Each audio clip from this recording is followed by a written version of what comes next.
everyone, and welcome back to the Tabletop Travel Guide's special edition of the Tabletop Grievance Guide. We are here for part 2 of Ryan's walk through Tyrant's Grasp.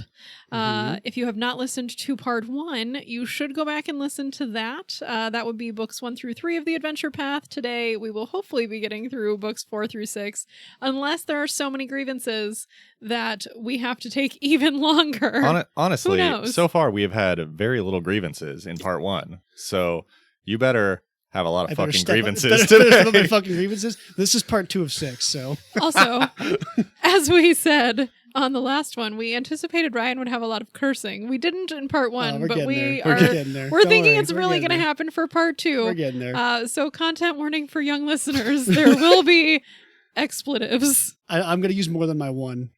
Yeah. We usually keep ourselves to 1.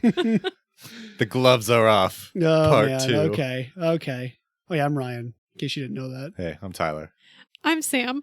And the only notes we're going to give you really quickly is if you did not fully listen to part 1, we have a Patreon, we have a Discord, Patreon. The end. Episode. That's sort of kind of true. Yes. Sure. Those were all of our new things. Yes. Book 4. The Gardens of Gallowspire. The Gardens of Gallowspire. An angelic creature descends from the heavens on the sail west to Everstand. The heroes and their rescued civilians sail west to Castle Everstand. Wait. What's happening? Who's what? Where is there a body of water? There's rivers that go. Okay. Yeah. Are we on Lake and Carthen? No. Just no, we're on a river. You're on a river going west towards Castle Everstand. Away from Vigil. From Vigil. You're sailing west.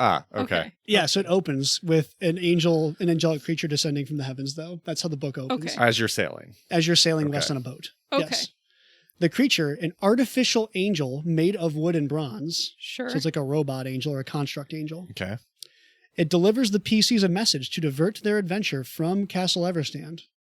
So you were going to go to Castle Everstand. It's like, yo, you hero people, you have other things to do. I have more important things for you to do. Oh. Who owns the angel? Is it Bree? Who do you think owns the angel, Sam? Erasne. Why is it an artificial? I know that sounds like a different deity to me. Yeah, I was thinking the Numerian one as well. Yeah. You need to go to Nadiri's Bastion. To meet with their patron. So their patron, the PC's patron, is summoning them to meet at Nadiri's Bastion, which is along the river. Do you guys remember who Nadiri is? I remember who Nadiri is. Was she She's not the romance one, was she? Tragic Love. Tragic Love. Yeah, I was right. Woo. Oh, this actually might. Okay. Yeah. That was the drowned one, right? It was the couples who die by suicide that she counseled into getting together, and then they were like, "Oh, just kidding. We'll jump off a cliff and die and drown instead." Oh, great, cool. And then she's sad. Okay. But anyway, you do that. You make a quick trip to Nadiri's Bastion, and Erasne's there, and she wants to kind of have a chat again. And basically, through a long discussion, she reveals everything at this point. Like, I am Erasne, I'm a lich, I want to kill Tar Baphon, I think you're important. Hilariously, you get a reward if you return her lungs to her. Naturally. And she also hates the Knights of Ozum. Which is fair. They sucked. And she actually agrees with Tar Baphon. She's like, yeah, the one thing we agree on is the Knights of Ozum probably suck, which is cool. Fair. It's a good vibe. Fair. And she sends you into the Virelic to scout out Gallowspire and the undead nearby, which is where the Gallowspire, of course, being where Tar Baphon is. Okay. So she's like, I need you to go scout out Tar Baphon's prison and figure out what the hell is going on. Because something has happened over there and I don't know what happened. Cool. So like, all those civilians you saved, screw them. You don't need them. I got more important stuff for you to do. Other people will take care of them. Other people will take care of them. Ryan's actual campaign is happening. A little bit, yeah. You also make a pit stop with a small group of knights. You can talk to them on the way, which is like, depending on your now vibes of the Knights of Ozum, you might be like, oh, these guys are kind of dicks. Yeah. So we're establishing that part too. Erasne, Knights of Ozum suck, that kind of thing. Fair. We get up to Gallowspire, called Gallow Garden. Was it always called Gallow Garden? No, it's going to be called that here now. Oh, okay. So you are the first people to realize when Radiant Fire went off, when Tar Baphon blew himself out, it released positive energy rather than negative energy, which mutated and warped all the plants around Gallowspire, making it Gallow Garden. So that's why it's covered in like crazy carnivorous plants and all kinds of weird quasi-positive negative undead. It's poison ivy. Yes, it's a consequence of radiant fire. The garden is thick with poisonous pollen, and the plants shift and move, making navigation difficult. So you have to make actual survival checks to not take penalties from the pollen and actually figure out where you're going, which is fun. I feel like adventure paths don't actually make you do survival checks all that out. So I appreciate that. At Gallowspire, you actually get to Gallowspire. The PCs encounter the Council, Libertine, and Erasni's handmaidens. Okay. Who are her handmaidens? Like the ones from Geb. Oh. Wait, Grave Knights? No. The Council, Libertine. Okay. So I can research them, but I'm pretty sure they're like another Gebish body. Okay. Well, like if she's a queen, her handmaidens would be the one that do her hair and things versus her grave knights. In my head, I want the Grave Knights to also be the handmaidens. The Council Libertine is what the Grave Knights call themselves. It's their cool band name. Oh. So now it's canon that when she gets ready in the morning, the Grave Knights are doing her hair. No, it Grave says Knight, draw me a bath. The Council Libertine and her handmaidens. They brought all the people too. You're an idiot.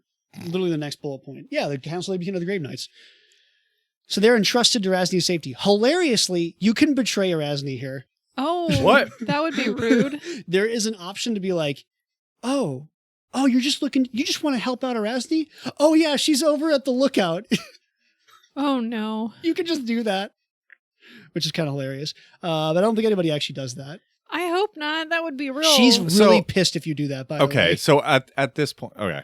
So yeah, so the Grave Knights are now her guard wardens more they're than like, her like hello, protectors. we came here looking for our for her. queen. Yeah. She's missing. Yeah, but they're here like she doesn't want to see them. Yes. Oh yeah, she doesn't want the Grave Knights because they came back too. Yeah. But they're like, oh, we lost the one job we have. Can you help us find Erasni? And the correct answer is no, I don't know what you're talking about, or just kill them. But yeah, you can be like, oh yeah, Erasni, we just talked to her, like she's over there.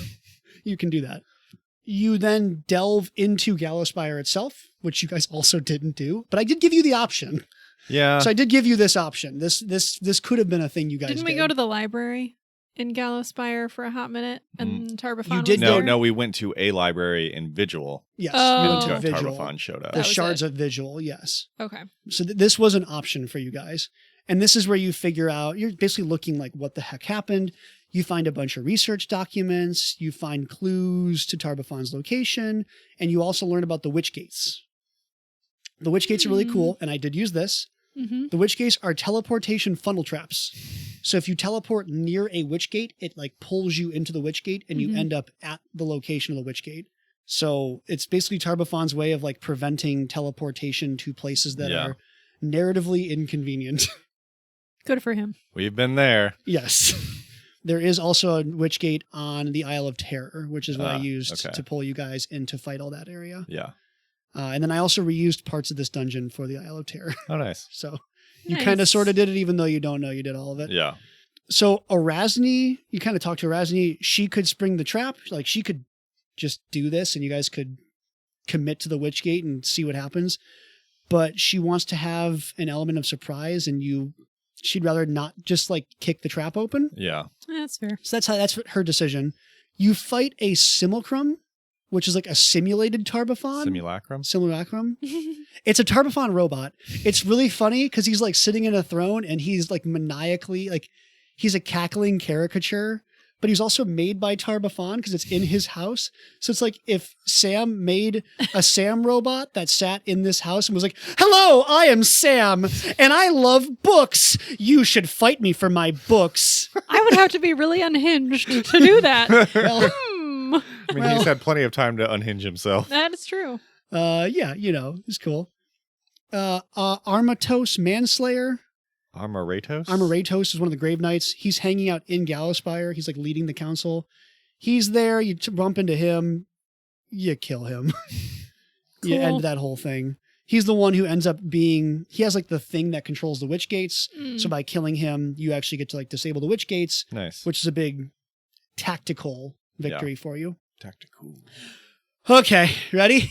We're ready. The editorializing begins. Oh, okay. Buckle up, Okay, so the Knights of Ozim have independently discovered Tar Baphon's location and plan to throw everything at him right now.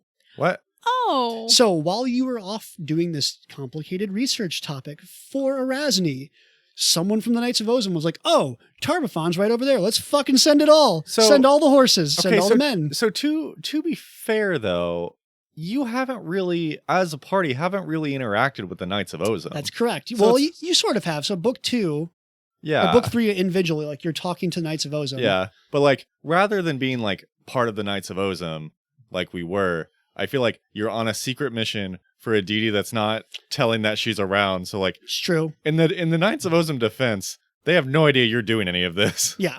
So you like talk it over with Erasni, and she's like, yeah, the Knights of Ozim are fucking idiots. They're going to get absolutely demolished if they just cavalry charge Tar Baphon. Yeah, that seems like a bad idea since he's blowing up cities. Well, and that's the other thing. Like, you only, in the best case scenarios, saved like a couple thousand people. Yeah. Plus, like, the scattered people around Castle. Like, there's no chance. So she's like, well, in my opinion, this is a great option. Let the knights do their thing, but they're idiots. Ooh. Can you do that? Oh, yeah. She's like, yeah, you can do that. You can just let them go. This is like a reverse Helm's Deep. It's not to like go back to Lord of the Rings, but like we're back. Isn't that the Ride of the Rohirrim or something? Isn't that what that's called? No.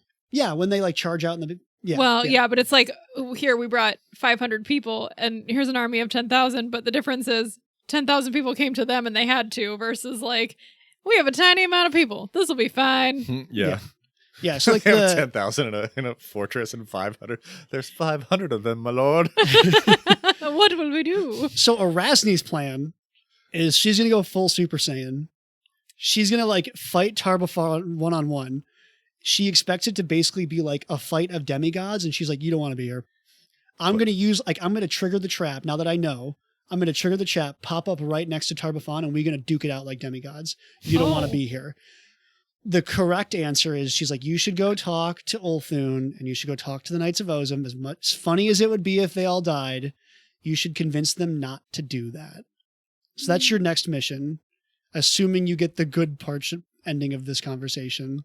What's the bad part? The bad one's like, yeah, let him go. Oh, yeah. Okay. Let him go. So there's like a long diplomatic encounter.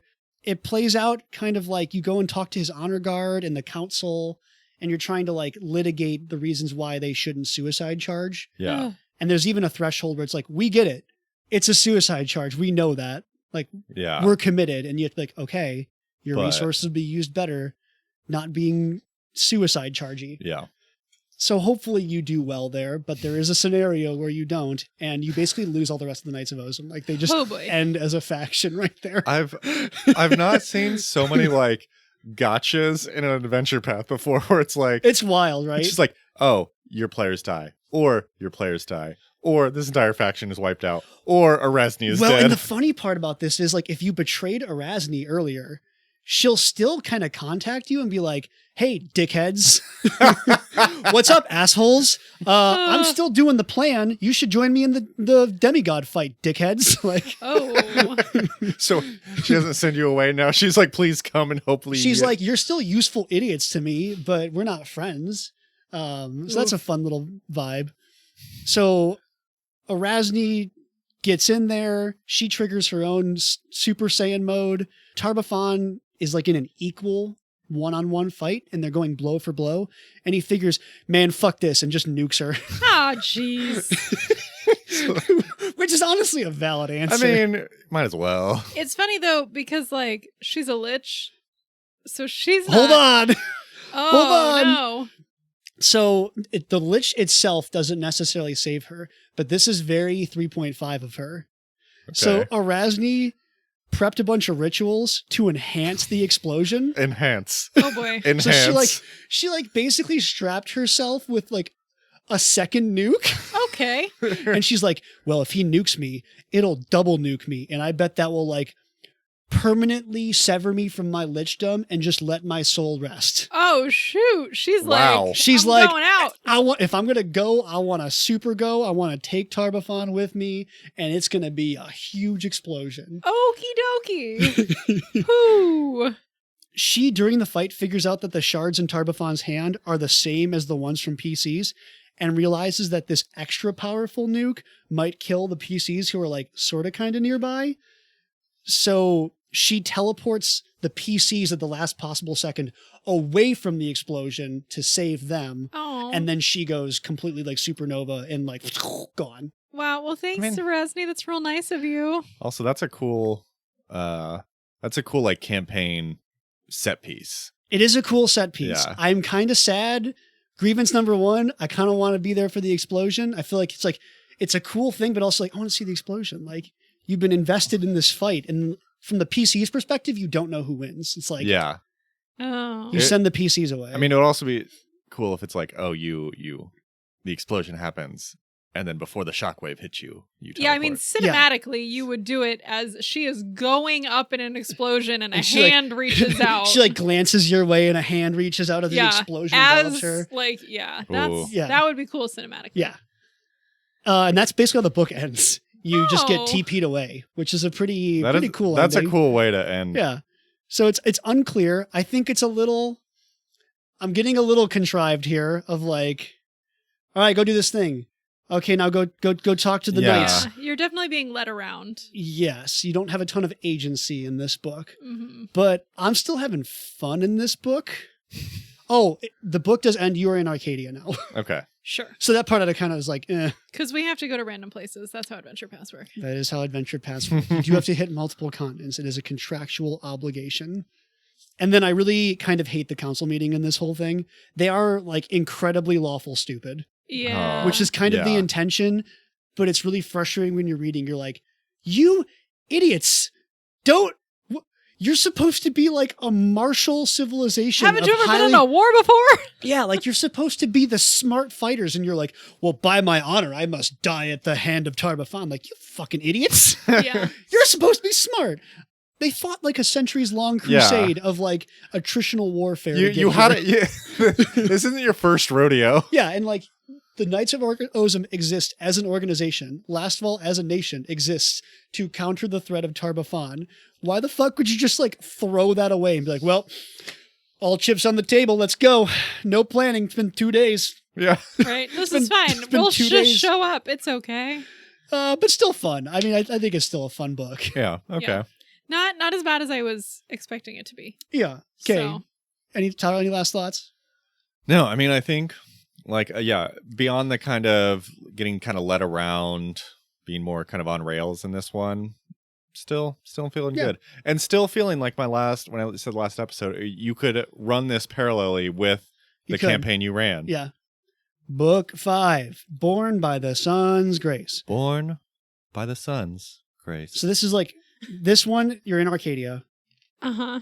You definitely, as a GM, like this is the classic, here's a bunch of background for what's going to happen in this book, because it's very confusing, in my opinion, if you don't know what the heck is going Sure. on.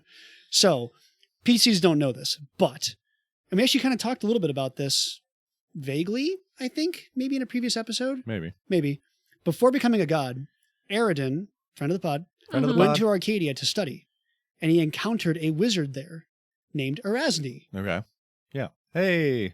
Hey! Was Erasni a wizard first? Or some kind of arcane caster, but yes, Oh, okay. Erasni's from Arcadia. Okay. Nice. They were traveling around, they were exploring the veins of creation together. Like this is like the Clone Wars Anakin Skywalker and Obi-Wan Kenobi of Yeah. like they were friends for like all this time and we have no stories from it. You were the chosen one. Yeah. But at some point, Aridin puts a shard of his soul into the Kumaru tree Sure. that grows in the veins of creation and made a branch twist in on itself, which created the Shield of Aridin, which would Okay. evalually become the Yeah. Shield of Aridin. Tar Baphon also realized that the shield fragment stuck in his hand had shards of the Kumaru tree all the way back over here, Okay. and sent a black dragon ravener, Istravek, Uh-huh. Hey. who you guys had connections to, over to take control of the tree and learn more about it. So like 2 different parties have had things happening over in Arcadia that the PCs know none of this. Okay. But it's helpful as a GM to keep this in the back of to your know mind. what the heck's going on. Yeah. So the PCs like have the comical, like you get teleported to Arcadia and you end up in a vibrant rainforest Sure. and just like, I assume like drop from 3 feet in the air and like land in bushes, and it's funny. And you're like, well, here we are. Yes. Erasni immediately sends a message. Seek the Kumru and learn its secrets. Thanks, buddy. Which isn't Is she helpful. blown up at this point? My interpretation is it happens like before she goes Nova. Okay. The last echoes. You Seek the Kumaru and learn its secrets. teleport, you reach into your pocket. Oh, when did she put the note in here? Yeah, and then you get attacked by crocodiles. Good. I like the split screen of you just watch a demigod fight. It goes to explode. You're teleported out. Forest and crocodiles. Crocodiles! Like if you fail your perception checks, you get jumped by crocodiles. Okay. Love it. You walk around a little bit, you narratively like push the PCs in the correct direction, and they find out they're near and then into the city of Jolispan? Jolispan? Jolispan? I don't know. In the nation of Zopal. Zopatl in Central Arcadia. Okay. So you're in Arcadia. You're in America. Cool. There's an NPC named Miriana, and they have arcane sight, and they see the shards, which are called obols, in the PC's hearts. And she calls them out as being key to reviving the Kumaru. And they're like, you can fix the tree. There's something weird about you four. Convenient. Yeah, okay. So like right away, what the fuck? Yeah. Come on. Man, you got teleported. And I know like Erasni knew, so she sent you here because she thought that you would get the Kumaru tree and you could figure this out. But this feels really fucking contrived. I think my problem is like everybody else knows what the hell is going on with the shards, and you guys are just shard. Oh, you're in the dark. You guys are time. shard bags right now. Yeah. It's like everybody else knows what the shards can do. It's Harry Potter and Dumbledore all over again. Yeah. Dumbledore, just tell him what's going on. Yeah. Yeah. So she's a group of botanists who, like, for decades, she's like a professional organization. Like, we've been trying to bring the tree back for decades. Oh, jeez. And you're just what we would need to be. But also, why? Like, okay, cool. So a dude made a shield out of this tree. Why would we think that then pieces of that are then going to be helpful to revive the tree? They've been pulled out. I hear Sam. Yeah. I know. There is an amazing quote though, and it's in the book. When you like explain your story up to this point, she like rolls her eyes and goes, "Of course, Aridin would be involved." Love her. Like okay. just throwing side shade at Aridin. Where everybody else in Avastan is so into Aridin, or Kitty's like, screw that guy. Yeah, because he's like the foreign European wizard who like showed up for a couple of hundred years, stole parts of our tree, stole parts of the tree, and pieced out. Rude. And then they mentioned that there's an awful undead dragon called the Scion of Nightmares. Ooh. And the pyramid that like the tree is in is completely inaccessible to festival. So there's games and mock combat and like exploration activities and like, I don't know, I feel like you've just pumped the fucking brakes. The momentum Demigods seems to go strange. Yeah, here. like the demigods go boom and like all this crazy plot stuff is happening and it's like, hey, you want to like you want to play spin the bottle? Yeah, I'm all for like moments of levity in like a dark campaign, but like it's weird to have the moment of levity right after what you've just seen. Yeah. So eventually the plot happens again. Mhm. And some mysterious wirewoods, which are tree constructs, which are kind of cool. They attack all over the city. And of course, the PCs are like the only ones who can help stop the wirewoods. So you have to like run around the city and like stop the attacks and do some investigation. You eventually figure out they're from the Blue Gardens, which were taken over by some botanist terrorists using radical growing techniques. Oh my Ooh. gosh. Okay. Wanted for radical growing Radical techniques. botanists are in your neighborhood. Miriana asks you to go take care of it because no one else knows how to do anything. Of course. And also she asks you to go grab some stuff needed to complete her research. She needs soul sight goggles to like finish the research on your shards in your Okay. bodies. Whatever. You travel to the Blue Gardens. This is your obligatory Door kicking portion of the book. You do dungeon crawling, you fight garden themed things, and you overcome all the bad things, and you recover all of Miriana's stuff, and she confirms, yep, those are the obols. What? She's like, I'm like 100% sure now. Those, and like, I know how to fix this. Okay. Except, so she studies the PCs. I'm just going to read this verbatim from my notes. She confirms that tiny shards of Eridan are in the shards of obols. What? So like little tiny pieces of Eridan the god are in the shards. The shards and the PC souls share a metaphysical frequency, allowing them to survive bad things, essentially. Okay. The obols are considered pure human energy, and they can be used to restore the veins of creation. She also tells you at this point it's impossible to remove the obols without killing the PCs. Oh. Because they're a Horcrux. In fact, it's worse than death. Just removing the obols would kill their souls, and it would like remove you from the cycle. So it's like full soul death, not just body death. That's unfortunate. I guess that could be a good thing in if you've been a really like crappy person. You don't want to go to hell. Yeah, I mean, Or sure. hell or the abyss, or you don't want to turn into a worm. There are stories of people playing this as like lawful evil Hell Knights or something, and they're like, oh, interesting. This might work out for me. And then they tell you that if Radiant Fire hits you after this, if you charge, they basically give you the end game. Oh, okay. If you go spend time near the fixed veins of creation, the energy of the obols can be changed to block negative energy, enhance positive energy, which means if Radiant Fire hit you, it would reverberate back and kill Tar Baphon. So we can do the shield again. You can do the shield again, but I kind of hate that they just kind of like give up the entire game of like, here's what you do. You go to the veins, you charge your souls and your obols, and then you go stand next to Tar Baphon and have him nuke you, and that's how you win. That's the end game. That's what you need to go do. Here's the We're walkthrough. doing the exact same thing that we did the last time, except with people instead of a shield. Which, like, history is cyclical, but yeah, this feels really lame. Yeah. But okay, cool. So your PCs have been given the knowledge that the only way to win the game is to kill yourself. Oh, okay. Which is a vibe. But anyway, like, let's go deal with this undead dragon dude. Cool. Oh, sure, because we still need to do that. Yeah, we need to actually complete the book. So after that, we still need to finish. We still need a big. We got 2 more battle. chapters. So after that rousing motivational speech, the PCs are sent and they head up to the Sacred Pyramid. You kill the Scion of Nightmares and you revive the Veins of Creation. You do exactly what you're asked. I mean, like, it's a fight, it's a dungeon, but you do that. You literally go up the mountain, kill everything, confront Istravek. Istravek reveals that he was sent by Tar Baphon. Istravek also created a portal to the Void to help strengthen his own hold. So the PCs need to fix that too, because a portal to the Void's no good. Kept fine. The PCs plant new tree seeds, which immediately grow back into like new trees because the PCs are good. Oh boy. And then either the PCs or if none of the PCs have teleport, a convenient NPC will be like, I have teleport. And they will teleport you back to Avestan to fight Tar Baphon. And that's how the book ends. What? Okay. No, I hate this book. I don't like this book. I hate this book. This is the like book 4 of Age of Ashes, where you're like in an unrelated area, slightly more related, but it's like you do one unrelated thing and then you peace out.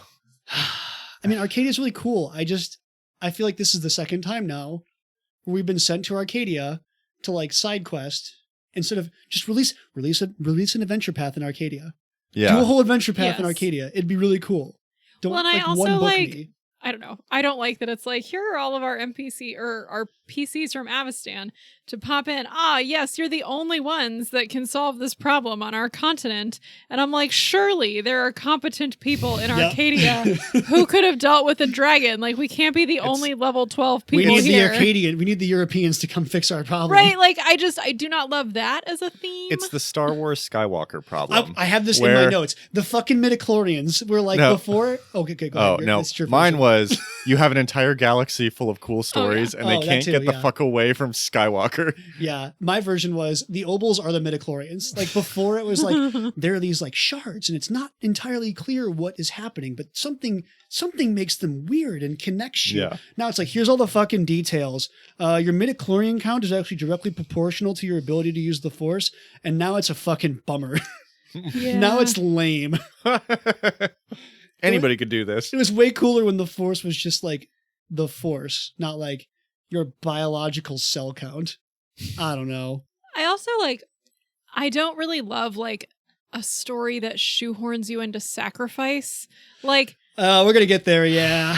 I don't know. Like, I don't mind a story where a character makes a sacrificial choice, but like that is so much more powerful to me than here, you have to do this thing and also die. Yep. Sorry.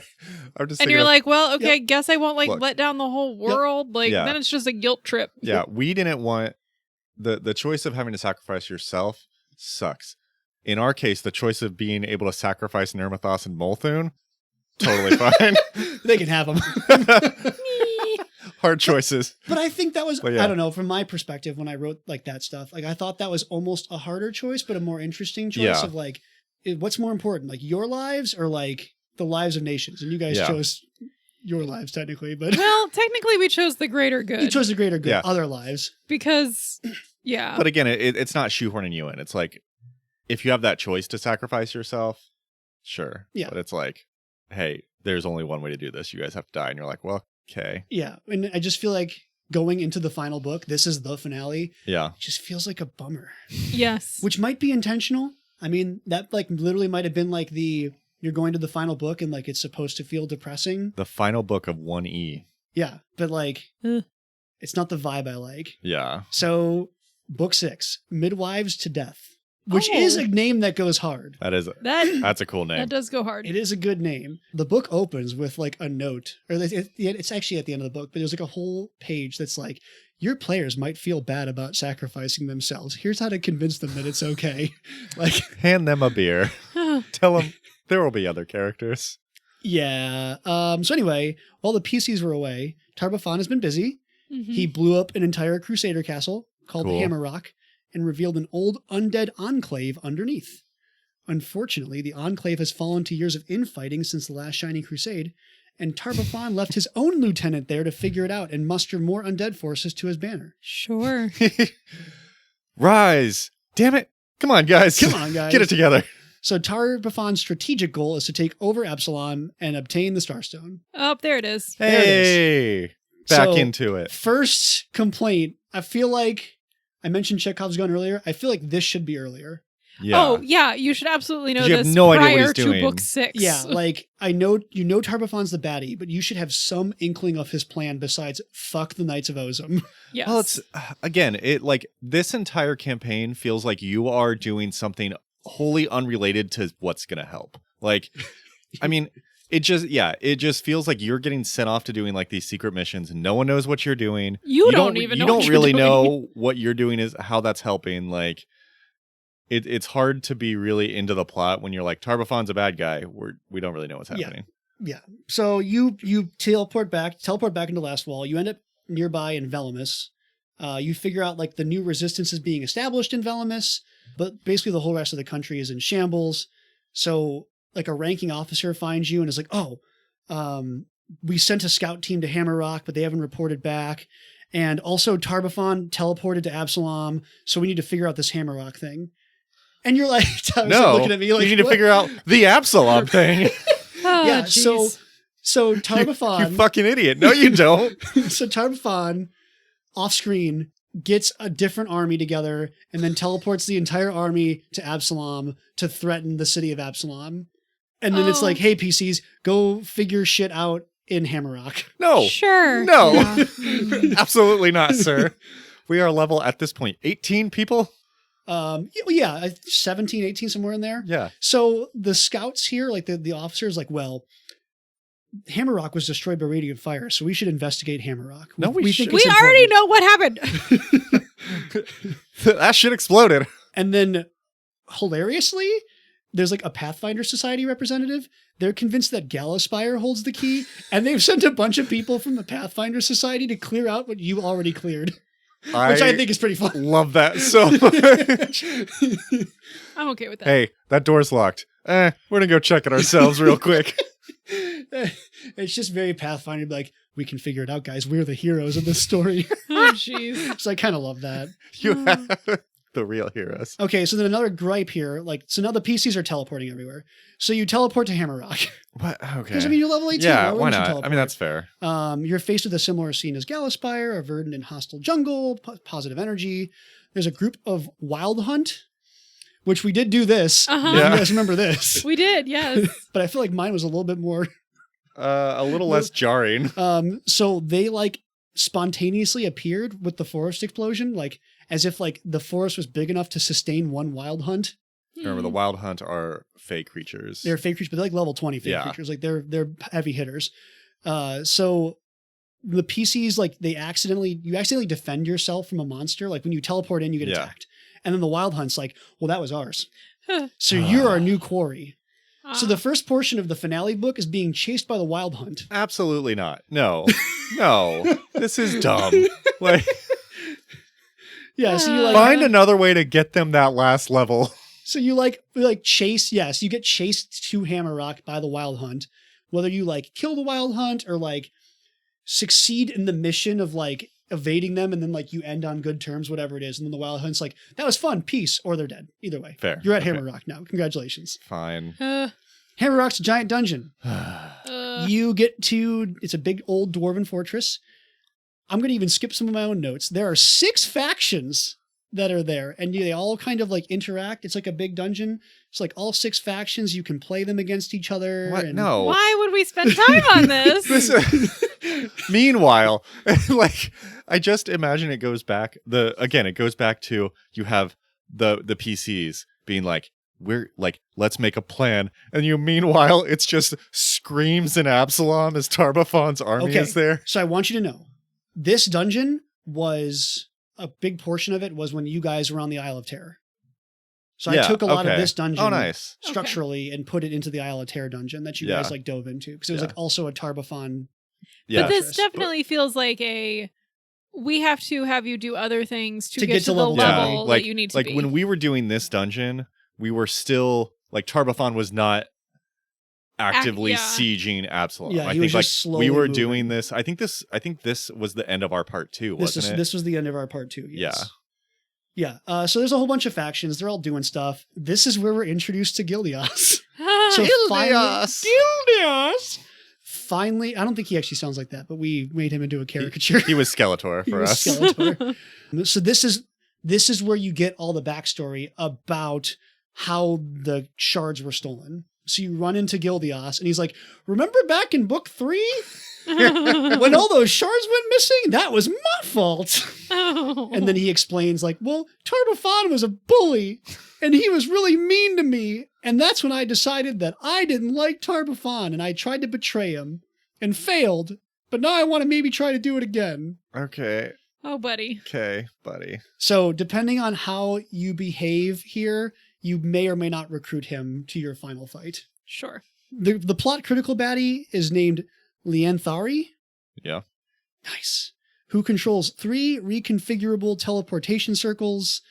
Once you clear enough of the mega dungeon and you take care of her, you have successfully researched enough of the dungeon and put together enough backstory, and you can go back. What does it do? Like, what does the research help with, Ryan? I mean, like, it basically connects all the dots, right? Like, oh, the shards were fake, and like, oh, these things are happening, and like, oh, if what's supposed to happen is if you don't defeat them, Tar Baphon's going to teleport this army also to Absalom, and he's going to bolster his forces in Absalom and help him take the city. I guess that makes sense. So you from deter that part of an army. Yeah. Yes. I feel like that would be better before he went to Absalom. If it was like he's mustering his forces. Back to the finale of level 2 of our second campaign is stopping Tar Baphon from achieving a large standing army. Like, I thought that made more sense in the midpoint. Yeah, Yes. because like if you can if you know that he has 2 big armies and you're able to stop one of them, then like later it'll happen. Not he is currently at Absalom with 1 army. Can you stop the second one? Like, that makes no sense. Yeah. And then for any of you completionists, if you don't clear the entire dungeon and take care of all 6 factions, they will show up later to help Tar Baphon in the final fight. That's PCs don't know that, but Yeah. like they will all still That's somehow fair. end up over there. So fair. Okay, whatever. okay, so we're gonna finish the fight. Finish the fight. However, the PCs get to the outskirts of Absalom, they kind of hand wave this. They're like, they're level 20. Let them teleport or something. I don't know. Oh, sure. 2 hours later. Or like have an NPC show up and teleport you to Absalom. Like it's not that hard at this point. Yeah. You find the battle already in progress between the undead and like the defenders of Absalom. Like Absalom's under siege, and you show up in the middle of the siege. Yeah, Of because course. you spent the last Fucking around. week. Fucking around in Hammerrock. The PCs get shuffled to the command room where they help appraise the situation. It's very classic, like level 20 adventurers show up and everyone's like, holy shit, you can fix the plot. Come to the command room and look at the map with us. This is the worst. Yeah, because you don't really have history with most of these people. No. Everyone's just like, wow, you guys sure look powerful. Help us fuck shit up. Yeah. I'm sure that you've been doing really helpful, useful things for this. But the no one has whole ever seen you time. do any useful, helpful things. And then the entire- PCs are like, hey, we talked to a person in Arcadia. We charged our soul crystals on our hearts. We're and ready to explode for Tar Baphon. We need Tar Baphon to nuke us, and that will kill Tar Baphon. The commander looks up and goes, security, please escort these fucking nut jobs out. Well, I mean, the actual answer is they're like, that's a great plan. Let's do that. No, that's a terrible plan. So the big plan is the defenders of Absalom will make a big push across the front and like engage the entire undead army. And then the PCs will go around basically like with middle fingers out saying fuck you to Tar Baphon a bunch until Tar Baphon engages you in direct combat. Quick, moon him. Literally, there's a mechanic. It's called the Tar Baphon frustration mechanic. And I pulled some of this. Every reinforcement stopped from Fallow Deep gets you +1 point. Every ally obtained, so like if you get Gildias, +1 point. And any flash point taken care of in the frontline combat increases, gets you +1 point. So like mechanically, Gildias shows up with you if you're good to him, pulls down his pants and moons Tar Baphon. That's +1 point. I'm down. Never mind. Perfect book. Oh, no. When he reaches level 11 of frustration, he attacks the players at a suitably cool ziggurat outside of Absalom. I'm sorry, what is a ziggurat? It's a pyramid. Okay. But it's like, they're like, we have to have the final battle take place at a cool spot. Sure. So it's like a static ziggurat that's already there. And it's kind of like, yeah, get the PCs there. It's fine. Like Tar Baphon's there. You It's end fine. up at a pyramid. How? It's fine. Don't It's think cool. about it. It's a suitably cool ziggurat.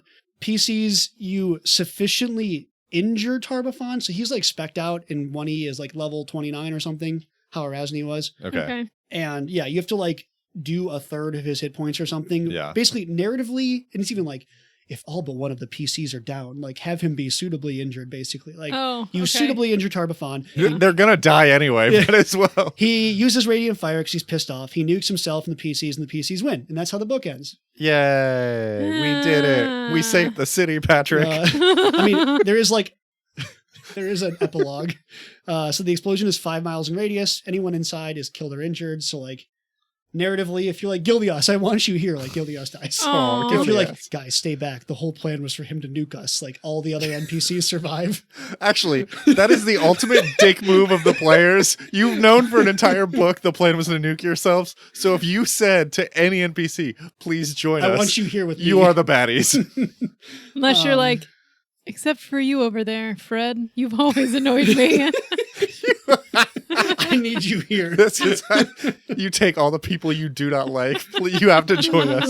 What's the plan? It's good times. Don't worry, we'll save it. Tell our story afterward. Yeah, so like the epilogue is basically the citizens of Absalom erect statues of the PCs in the foreign quarter, and you get a festival day after like Tar Baphon Hero Day. Which is like hilarious because you saw Absalom for 5 minutes. They're like, do we even know what those dudes look like? I don't know. Best Heroes guess. of Absalom. It goes back to the, like, again, we're going into difference of what you did versus what we did. Like, by the end of your third part, like, one of my past characters was the head of the Knights of Ozum. Yeah. Like, our characters were so high up in the Knights of Ozum and, like, had been working with the Knights of Ozum and had, like, built up that rapport, whereas the entire players in this whole thing are, like, doing quote-unquote important, like, doing important stuff, but But not nobody coordinating. knows who they are. No one Yeah. knows who they are. You never build and you just show up and you're like, Hey guys, my spirit shard will blow them up. And everyone's like, that seems legit. this is Pathfinder. This is Galarian. Yeah. I mean, shit They're like, we have happens. nothing better to do. All right, so final thoughts before we get to like all Okay. over. First off, the necromancer on the cover, this is a very trivial thing. He's kind of lame. Like, why isn't Tar Baphon on the cover of the last book? Yeah. Like, it's just some lame motherfucker. Yeah, you It have. is weird. Put Tar Baphon in the book. We all know what this is about. You knew what you're supposed to do the book prior. Yeah. The Wild Hunt is fun, but it's thematically completely Yeah. Hammer Rock is like the bulk of the book. There's like some good fighting and counter design and stuff. Like, it's a well-designed dungeon. It just narratively doesn't do it for me. The flashpoints are kind of movie-ish. Like, the PCs are jumping back and forth, and Yeah. like that feels heroic. And then especially like killing Tar Baphon's minion and then like flashing him the middle finger is like Yeah. a fun player mechanic. Well, and you can have a cool, like, you can have, like, cool, cinematic camera angles from that. Like, players jump in, kill a guy, flip him off, move on. Yeah. Oh, also, hilariously, I didn't mention this part, but the reason why Tar Baphon, because like my first question when I'm reading this is like, why don't you just nuke Absalom? That's a good question. Why doesn't Tar Baphon? Yeah, why not just nuke Oh, Absalom? okay. Like, I all was these like, people, us? like- no. Like, he has shards here. Like, he nukes you. Yeah. Like, why not just nuke Absalom? Oh, He's worried about damaging the Starstone, okay. but like, I don't know. That just feels very contrived. Like, Also, like, the Starstone, I don't know. Like, this thing turns people into deities. It Or, probably like, won't blow up you from know what the radius is. Like, nuke half the city, but not the Yeah. part with the Starstone. Players constantly say, I do a 60-foot radius, and I put it over in that corner so it doesn't hit my allies. Yeah. Tar Yeah. Baphon can't do that? Narratively, he doesn't have a big enough army to encircle the city. Like, he's just like laying siege to part of the city, which I just think is lame. Like, he's your big bad. Give him a huge ass army. Like, Yeah. even with the Hammer Rock Yeah. reinforcements, like just say he has enough to be really dangerous. Yeah. He also like do something besides send soldiers. Like, you're smart. Poison all the wells, or like flying creatures in, like anything besides throw meat into the meat grinder. Like, you're a demigod, buddy. Hey, Yeah, you had a dragon at your disposal over Mm. here. You don't have any more of those? Like, Yeah. Knight's gonna ose him. Yeah. So, I mean, okay, final thoughts. There's like a lot of forums that hit piece this. I think this adventure path is still a banger. Yeah. There are things that very clearly make me very frustrated. I think 1 to 4 is really fun. Yeah. 5 kind of Gets a little goes off the rails. off the rails, but isn't awful. 6 sort of recovers, but I really hate, like you said, Sam, like the forced sacrifice really Yeah. bums me out. Yeah. yeah. And like, that was when I read through the whole thing, because I was thinking about just running it. And I was like, I hate that. How do I go backwards far enough to not do that? Yeah. And because like hero is so ingrained from book 1, Mhm. I was like, well, I guess I'm just rewriting everything how I want it. So Ryan, what is your campaign called? I don't know, but I actually never gave it. I just called it Tyrant instead of Tyrant's Grasp. Oh, it's called Tyrant's Grasp, by the way, because at the very end when you nuke him, his hand is like still in outside of Absalom, and you can go visit that in 2E. Oh. Oh. Yeah, so it's called Tyrant's Grasp because like the last thing remaining from Tar Baphon is like his hand grasping at the sky. Oh, I liked Ryan's grasp better.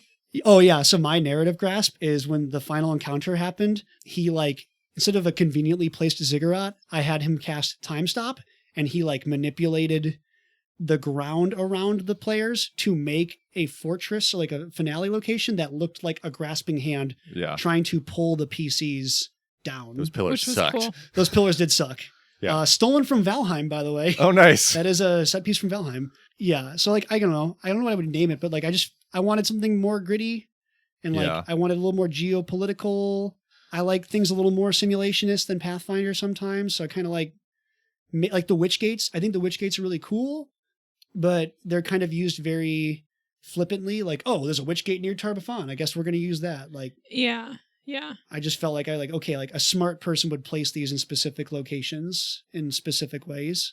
And then, like I said, the big thing was our group doesn't meet consistently with consistent people to justify like 7 heroes who are always here, They're, willing to get nuked. the best would be like, okay, does everybody here? Ah, dang it, Chad's not here. He had a Yeah. Well, and I feel like what would like if you had stuck with this narrative tighter, I think the only other thing that you could have done would be you introduce the information from Arcadia earlier, and it includes a way to pull the shards out.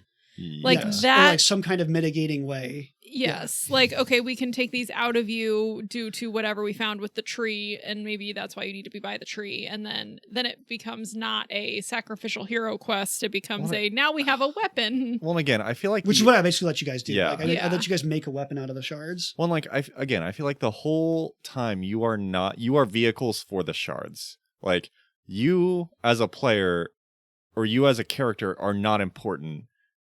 Besides the fact that you have your shards. Yes. Like, so it's like everything you are doing, it's because you have had the shards in you. Otherwise, like, you would be useless in this entire campaign. Yes. Yeah. And it feels that way. It's like everybody else in this campaign seems to be useless except for you guys. Yeah. Like the Knights of Ozum are idiots. The siege is going terribly until you show up. You can't, the Arcadia can't solve anything until you show up. Like, But it's only because your shards are there. Like, yeah. Mm-hmm. Okay, so if I was going to ask you then, what is the theme of this adventure path? Friendship. No. Sacrifice. Sacrifice? I mean, I guess sacrifice is probably the strongest one. I kind of agree. But it's not super clear, right? That was another thing that I kind of felt like there wasn't a through theme. Because I also kind of expected Erasne to like poke up. Yeah. And she doesn't. Like, she's kind of out at Nova. Yeah. Huh. She's out. Yeah. She's out. Man. Yeah. I mean, it's definitely like the story is like the I mean, it is. It's like the hero who shouldn't be, like, yeah, kind of, because it's like, okay, you're the hero because of you're the janitor from this thing that happened, and so then you just have to follow it, which is not like, I don't know. I think it would just suck to have built a character and done 5 books and then be like, cool, and now you're gonna die. And it's like, oh, all right. It's just. So hope I built one that was like into that. Yeah, I know adventure paths are obviously more on rails, but like one thing I like to do is kind of tweak and modify the adventure path for the players to have like some agency in there. And I'm like, I'm not sure. Well, yeah, your backstory wouldn't matter at all. Yeah, I'm not sure how much a backstory in here would or could even be added in. Yeah, it was like you're traveling too much. You're like the stuff you're doing, you don't really have your own agency in a lot of this. So it's like, like unless you shoehorn somebody, be like, hey, I'm here. Yeah. So like that was one of my things when I made my version. Like I wanted a consistent theme of order versus chaos, and like order is evil sometimes, but like everything you guys did, like the Orcs of Belkson, the World Wound, any noble houses, like every single thing you could have seen through order versus chaos is what I tried to do. Any backstory stuff, like order versus chaos. And then I really feel like Tar Baphon's just not in this. Yeah. Yeah. Well, and especially like if you MacGuffin him to death at the end, like what you do doesn't matter. Especially when they had the caveat on there, if everybody else dies and there's one player left, like let it happen. Yeah, I mean, if you like haven't done anything, you lose, right? Yeah. You just run it back and lose. But like at the end there, yeah, you're like this epic battle. It is very weird that you don't like get his motivation until the end, because then up until that point you're just like, okay, he's bad and he might blow up random things. Yes, which is bad, but like that's just it's weird not to like make his motivation clearer from the beginning to increase the stakes, because like earlier, not even from the beginning. Yeah, like just anywhere, because like I think the stake of he wants the Starstone to be a super bad deity, like, okay, that would have big impacts and be really terrible, versus he might blow up some more cities and you're like, cool, I mean, that wouldn't be good, but he'd run out of shards eventually. Like, yeah, I mean, one of my favorite things for you guys in like the very middle of part 2, when you guys ran into Tar Baphon and like 2 of you like crit succeeded your fear against his terrifying aura, and like a couple of you got like 18s and 19s, and all of you still crit failed. Yeah. And it's like, he should be a scary motherfucker. Yeah. Yes. Like, and he's the guy. Yeah. And like, yeah, we ran into him, and the only reason we didn't die is because he just let us go because we were insignificant. Yeah. And like, we try to sneak out, and it's like, oh yeah, he sees you. He just, because he's way higher level than you. He just doesn't care. He just does not care. You are not worth his time. Tiny flies. Yeah. Yeah. Yeah. So, I mean, I wanted to make him more of a centerpiece. I think he's a cool character in general. He's maniacally, cacklingly evil. He's like the opposite of Thanos. Thanos. He's just an awful person, and I think he's fun to play with. I like it. And then I just think my version of the finale was better, objectively, in my opinion. Oh yeah, objectively. Sorry, Paizo. Well, yeah, because the goal wasn't just blow yourself up. Yeah, I mean, well, and kind of, I mean, you did what they did for like the opposite. So Tar Baphon, if you didn't handle the factions, they would have shown up for him. Like your entire campaign was us getting factions to our side to show up for you guys, and it felt more positive. In the final battle, we had Abragrail Thrune show up on the battlefield, and like a bunch of Hell Knights, and then a bunch of elves, and a bunch of like Mendevian Knights. My inspiration for that final setup is literally Endgame. Like where all the portals show up and like everybody's jumping out of portals. Like that was like, I want to do that in Pathfinder. Yeah. That was the goal. That was cool. Yeah. So nice. I mean, again, long story short, I think this adventure path is still really good. Yeah. I think I still think about it years later.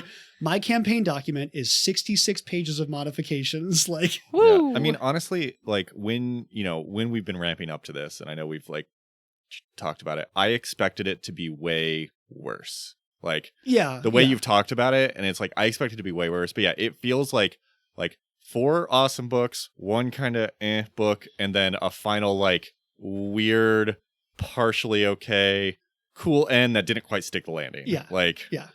And then kind of a bummer of an ending where you die. Yeah.